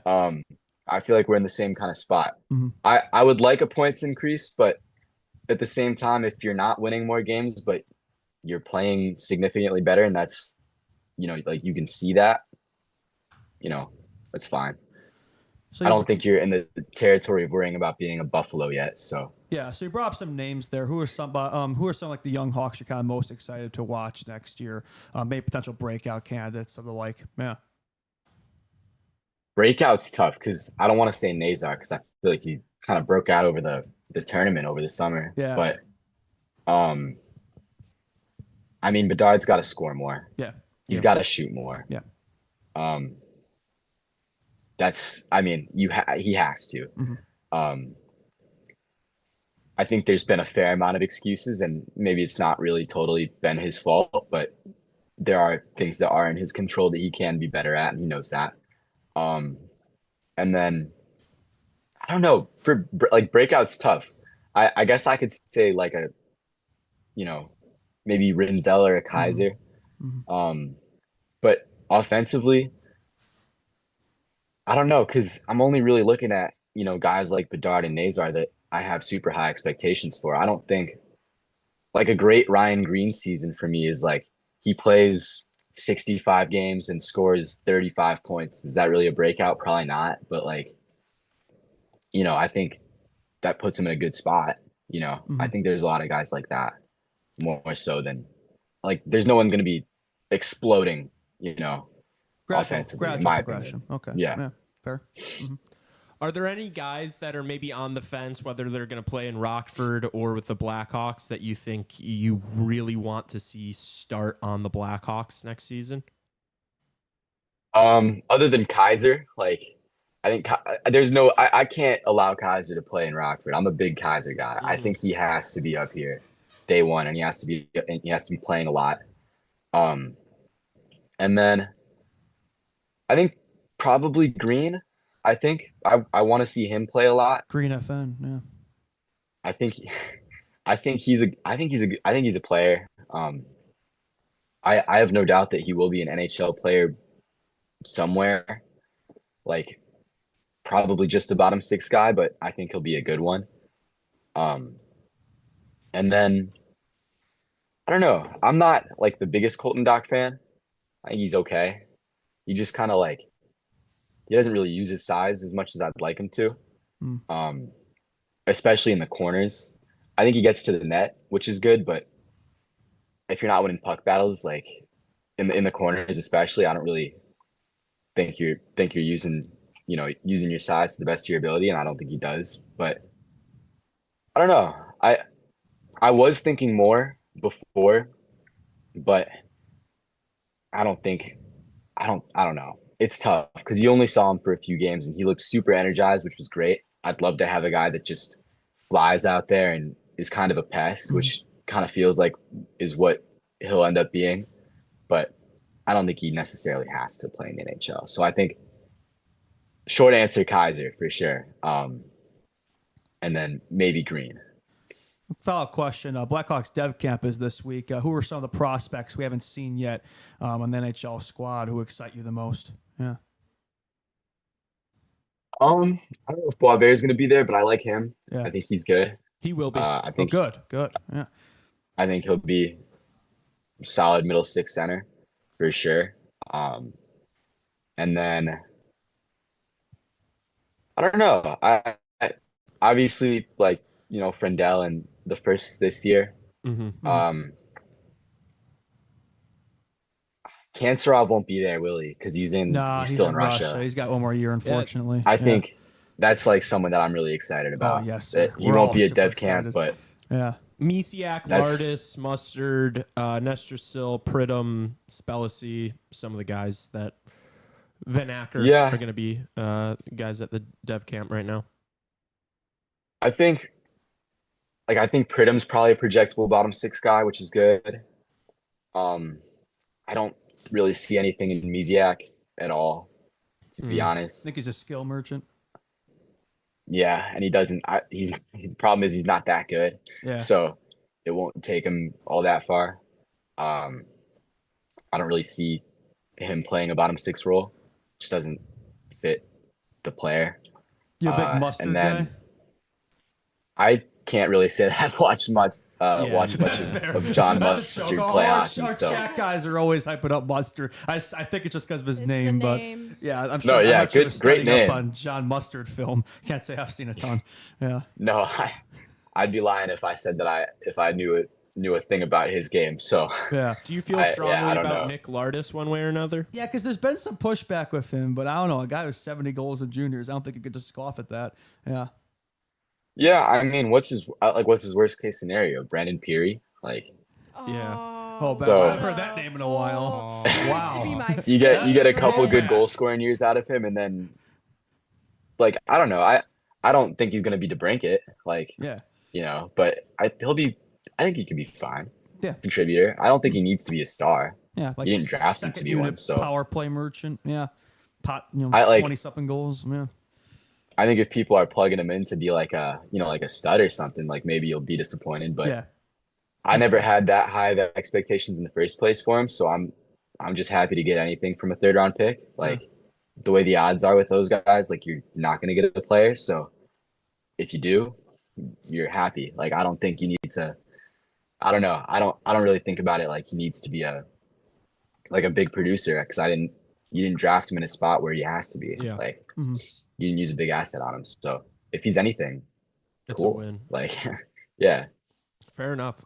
Jake, you've been super generous with your time today. We appreciate you coming on.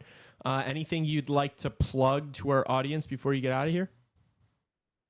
Shy Blackhawks News Instagram. That's right. If you can drop a follow, that'd be great.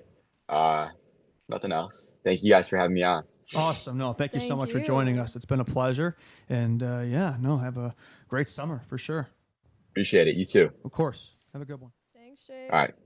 Bye guys. Thank you. Bye. Have a good one. All right. What a guy. Yeah, nice Yeah, conversation. no, great to have there. him on. That was a great talk. Yeah, good to get plenty of Hawks talk in there.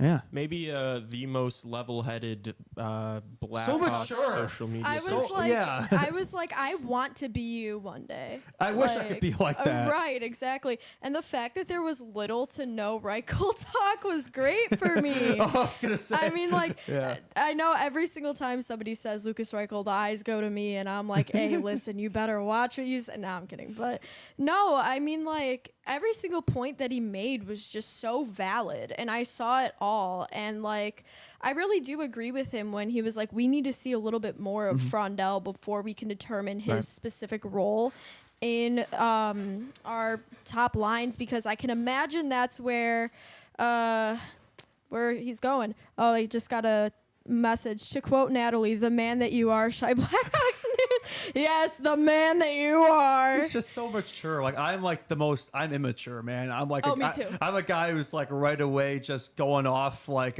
oh man, Dash Nabbit. Like, you know, I just love how level-headed he is. Yeah. But that's what happens when you're So, social hey, media influencer. producer Nolan here. We had a couple of bits of breaking news during the Jake interview. If you guys are interested, it's not Hawks related, so don't Okay, worry. cool. It's not Whew. Lucas Reichel. All right. So You we can had proceed. Matthias Michelli going from Utah to Toronto for a conditional Ah, third. how's Tassos feel about that? I think Tassos feels pretty good about pretty that. happy about I would it? say Oh, so. good for him. And then Alexander Romanoff and the New York Islanders have been working on an 8-year, $6.25 AAV extension. It's over $6 million for Ramanov. Yeah, I mean, He's good, but I mean, is he better than Vlasic? what was he? I mean, he was a part of the Kirby Doc trade. Can we call him a Hawks legend or? Sure. Yeah. So I mean, we Right. can tie it into the Hawks hour by that. Very nice. Wow. Okay. Good stuff. And no Hawks news? Okay, no Hawks Cool. news. All right, cool. Wait, real quick though. I really want to shout this out because like this is a really cool stat that Crystal brought up. More than 100,015 girls and women in Canada have registered to play hockey this past season. Wow, Huh, I that's totally cool. butchered that. It's 115,000, not 100. I was whatever gonna I say said. 115 doesn't sound like a lot. I was like, Go women in sports. No, sorry guys. I don't do math for a reason. I don't I read suck at math, numbers. too. I don't do anything like that. But that is absolutely awesome. I mean, if you guys didn't see, my hat literally just says sports on it today. But I mean, that is such an awesome stat. I mean, you see it in every single sport. Women are growing the game.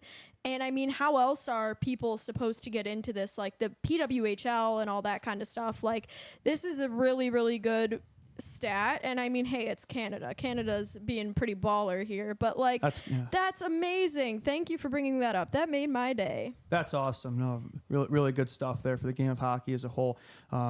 I think, well, this is Canadian related, but I think we say this a lot on the show, but PWHL expansion, we got to see a team here. I mean, I'm surprised that there hasn't been one already, low-key. Yeah, for sure. I think you'd hope that Chicago's, especially with the third expansion and all that, you'd hope Chicago's one of the first teams on the agenda for expansion of the PWHL. I think that'd be awesome for the game of hockey. Absolutely. We do have some Blackhawks news here. Well, it's more Ice Hawks news. Breaking news. Jackson Cates has been re-signed. Duh. That's the news of the day. We should probably title the show Jackson Cates extension. Wow. I don't know. I don't know if that's as big of news as the Ilya Safonov. For future considerations, yeah, Ilya Safonov, a KHL legend. There were a couple of years ago, I know there were some Hawks fans that were like, watch out for the Safonov guy. He could be something. Future considerations. Yeah, we'll take it. Okay, I know that was kind of a bit of a modge podge. Is there anything else you guys do you want to continue to do some NHL news? Yeah, I think we have some. I think we kind of got a lot of Hawks stuff out of the way. I think there's some NHL news we didn't really get to. We should talk about the Matthew Nyes extension. I mean, we've been waiting for this one for a while. $7.75 million for the lease. Great contract. That's a fantastic contract. I know I shit on the lease a lot on this show, but I have nothing bad to say about this whatsoever. I think Nyes is the exact guy they've been missing. I do think it's not a coincidence that both of their playoff series wins the last 9 years have come when he's been with the team. I think he's great power forward there, good top six piece, and just good on them, good on them to get that nice that contract done. Yeah, for sure. Yeah, and he looked great in the playoffs. Felt like he was elevating his game. That's the player archetype that wins in the NHL, and it's definitely what the Leafs have lacked with the core four over the past 8 or 9 years. A fair deal. I think all Leafs fans should be extremely thrilled about that. You got him locked up for 6 years now. You're not hurting. Your wallet's not hurting either. 7.75. That's as fair as it gets, and. Time for Toronto to build around that guy, I think. For sure. Yeah, that's their true core piece right there. And I think he'll be a big part, especially come playoff time. He's one of the few guys who's been, a consistent presence for them, who shows up in the trenches in that physical game. So, good for them to get him locked up. Because I know there's a lot of speculation around that, whether they'll be able to do so. And they've done it. So, it will be interesting to see how the post-Marner Maple Leafs look, if they're able to break through. And maybe we'll get some news on that tomorrow. Yeah. that could drag on for a bit. We'll see. Maybe not, but I'm excited to see. Yeah, for sure. Do you have any thoughts on Joe Veleno getting bought out by Seattle right after getting traded? Yeah, I think Kyle Davidson fleece, if we didn't already know it. Yeah, again, future considerations. That's basically what we got in that trade. And I think for the Kraken, I think they just have a plethora of middle six, bottom six players. So there probably was no space for Joe Veleno. So clear waivers. So that buyout with that cap and his age, I don't think that'll be much of a penalty. So they probably just didn't see him as a guy who would fit in that roster. I think that trade for them was just to just was a cap trade. dump. Burakovsky, yeah, it was a cap dump. You beat me to it. So yeah, no really major thoughts there. I think for Veleno, just be interested to see where he lands. If maybe a team takes a shot at him. Only 25 years old. He was an acceptable status player. Could be a fourth liner. So maybe somebody will sign him. Yeah, we'll see. Yeah. Boston Bruins extend Morgan Geekie 6 years. What's the AAV here? $5.5 million AAV. Not bad. I guess one of the few players on the Boston Bruins with talent. Yeah. I think a lot of it came from Pasta, but I did see a stat from December 1st last year or something. I think he had the fourth most goals in the league or something, pretty much all from Pasta. So, underrated player, again, a lot of it's his chemistry at Pasta, but, no, good piece for them. Good to get him locked up at a fair price. And, definitely be somebody that could build around as they try to retool that team. Yeah. For sure. Yeah, I still think they're a few pieces away from being. Oh yeah, yes they are. But that's definitely a guy you want to help have in your team. I think they're going to be a lottery team, and I don't think that's a bad thing for them whatsoever. Especially in this draft class, I think they're wise to do so. Yeah.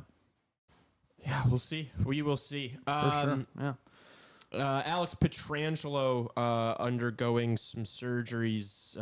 I guess he's got a couple of very serious injuries, and so he's going to miss the entirety of next season. It's tough, man, because he's how old is he? He's 37 or 35 maybe. Yeah, wow. 35. Yeah. It's tough to take that much time off, and I think he's probably been battling through whatever injuries he's got for a couple years now, because it feels like he sat out of the Four Nations, obviously. He looked okay, and then when he got back for Vegas in the playoffs, I don't know. I'd be curious to see, exactly what the injury is. Exactly, yeah, it does seem a bit interesting there. Vegas Golden Knights. I'm sure that'll be some. What is that? What's that contract looking like? That's got to be at least $8 million off the books there for. I imagine he's going to go on the LTIR. So that'll be some money for the Vegas Golden Knights to play with this offseason. Team that loves always loves laundering their money there. So, but no, in all seriousness, it's a big loss to the decor. So I'll be curious to see what they do to patch that up. Yeah, and hopefully he's able to have like a Patrick Kane-esque comeback where he takes the time off, gets the surgery, and then comes back looking better and healthier. But it is hard for guys, especially he's 35 years old. It is harder for older guys to come back after taking extended periods of time off. It's tough too, because it sounds like it might not just be next year. It said at least next year, maybe more. So this could unfortunately be a career thing. Hopefully not, because he's had a legendary career, the two-time champion. So, best of luck in the recovery there. Yeah, and Vegas is definitely a team that we will be watching very closely tomorrow for sure, and today. Yeah, for sure. Yeah, and that contract is 8.8 for 8.8 this season and next. Yeah, so it's a lot of money to work with. Yeah. Yeah, not to find it positive, but yeah, that Marner deal's got to be coming within the next. We'll see some news about that, I reckon, by tomorrow. Yeah, by show tomorrow, we'll see. Yeah. Any other the news that you really want to get off your chest and talk about here? I mean, we've got a laundry list. I don't think we're gonna. I think we got through a lot of this. Stars hired Glenn Goldson as the next head coach. I hope I said his name right. He's been an assistant of Edmonton the last few years, so that's the replacement for Pierre DeBoer. So we'll see how that goes for them. I wonder if there are any better options available. But if that's the upgrade. Yeah, I probably would have gone with a guy like, I don't know, maybe Woodcroft or somebody like that ahead of him. But we'll see for Dallas how that goes. To be fair, that team is so good. I don't think they really need a Jack Adams level coach. I think they'll be just fine. So yeah. I mean, the one note that's sticking out to me the most that is just kind of making me giggle is Evander Kane's situation is crazy. Yeah, I don't know if we want to talk too much about that, but that's just that. We'll leave it at that. Yeah, I just it made me giggle. Yeah, I look at it and I'm like, his welcome to Vancouver is not off to a great start. Not very but, good start, but. would we potentially see Brad Marchand in a Mammoth jersey? Because they say they want him real bad. It's not just Utah. This is even funnier. The other two teams that have been connected to him a lot. The Leafs and the Boston Bruins. Which Like, what are you doing? I don't. He's not going to go back to I was Boston. about That makes to say, zero sense like, whatsoever. the way so. that he kind of left Boston too, like he was in tears. You really like. I can't. I don't see how or why he would want to go back to Boston after that. But then again, it's like I feel like he kind of has it made with Florida now. Like he found his in, he's found his groove. I think they're going to extend him. And they would. I think they would be crazy not to, in my opinion. They'll find a way to extend They him. will. I think. Yeah. Yeah. The Leafs, I feel like that's a pipe dream. I'm sure Tassos, if he was here, he'd disagree. And Utah just went after Berturkas. I mean, I know they've been connected to Marchand, but yeah, I still think Florida extension's most likely. Interesting stuff coming up in the next 24, 48 Lot hours. to watch. A lot of storylines to watch here. I don't know if we brought this up. I think Thatcher Demko reportedly extending Vancouver. Oh, you did. Sorry, I didn't know you this didn't know about Evander this? Kane thing. I didn't Oh, see this at all. yeah. This isn't something I that we wanna- can't talk about on the I don't know if podcast. we want to get into details too much about Yeah. this, unless you want to. I Go mean, ahead. it just seems like maybe I haven't read 8 articles about it, but this one article I just briefly read, he didn't really do anything. He just got jumped. Yeah. Yeah. That's fucked up. I know. That's what we're saying. It's- Sucks, dude. Yeah. Welcome back, I know. to Yeah. Vancouver. Oh yeah, I'm Gets home. jumped on the street. What the hell is going on in Vancouver, man? From there, That's too? just- Yes. He played for the Vancouver Giants in WHL. That's just you think a they'd be little walking with open much. arms? Well, it's Vancouver. It's the same city that rioted after losing a Stanley Cup. So that franchise in that city, I have nothing positive to say about Vancouver, and I'm sure Betsy's happy to not be playing there. So that's all. That's all I gotta say about Vancouver. Exactly. Yeah. I mean, crazy stuff happening. Yeah. What is going on in the NHL? Man, this is a chaos, fucking man. weird ass league. Absolute I mean- chaos. Yeah. Not even cinema at this point. It's just chaos. Want to talk about Blackhawks legend Henry Yoki Haryu's extension? Is that on the docket there? Great for the bees. Yeah, another great move for the Bruins. I mean, he's a solid bottom pair guy. Yeah, agreed. I think we're kind of good here. Yeah, I was about to say. Yeah, like, I think we've gotten through most. Unless something's has anything else broke in the last 2 hours that we've been talking. Nothing's broke. Yeah, we're waiting for agency, right? We'll have plenty to talk about tomorrow, right? We'll be starting the show pretty much as the free agency window opens. I imagine we already have a lot of the news. This free agency stuff tends to break probably well before. So plenty on the docket tomorrow to talk about. Absolutely. Yeah. Yeah, and then before we get out of here, I just want to say this year was a blast. Yeah. This Yeah. is going to be my last show of the season. I'm working the next I 2 want days. to do a little speech from us to you, Lee. You know, last year's been awesome. Yeah, you know, seriously. we've grown so much with you. We have done amazing things. And yeah, this is your last show with us as a, full-time member. This doesn't mean that he's never going to be back on the show. He is a friend of the podcast. He will be back in some capacity. The door is always open. Yes, the door is exactly always appreciate it. open. Yes, a full- and Yeah. we have plenty of Lee content still coming out this summer. We have Absolutely. 3 amazing videos that I know our viewers are just going to love. But it's been amazing, Lee. We're gonna miss you so much, but thank you for the last year. No, thank you so much, Lee. Sorry to beat you to it, but you've been a great partner to work with, and this past year of this podcast, and you'll always be definitely a full, maybe not full time anymore, but full time guest whenever you want to come on and talk Hawks and NHL, and we'll still do plenty together at CHR. So. Just really appreciate working with you. I appreciate that. This year's been an absolute blast. Just building this whole thing up with you guys. It's been crazy to see just the community that's been built. I've loved doing this. It was a tough decision, and I'll let people know more about what I'm doing next throughout this summer. But yeah, I'm praying on your guys' success. I think you guys are going to continue to do amazing things here. I'm a big believer in CHR, and I think the team that's been compiled here is a really solid one. But yeah, honestly, the coolest part of this year has been meeting Justin and us becoming really good friends through this. That's been awesome, and Raven and Tim, like, we obviously knew each other, but obviously became really, really close friends. Much Yeah, closer yeah. than before. Absolutely. So, it's been a blast. Thank you guys so much for the love chat. I'll be seeing you. This isn't the end.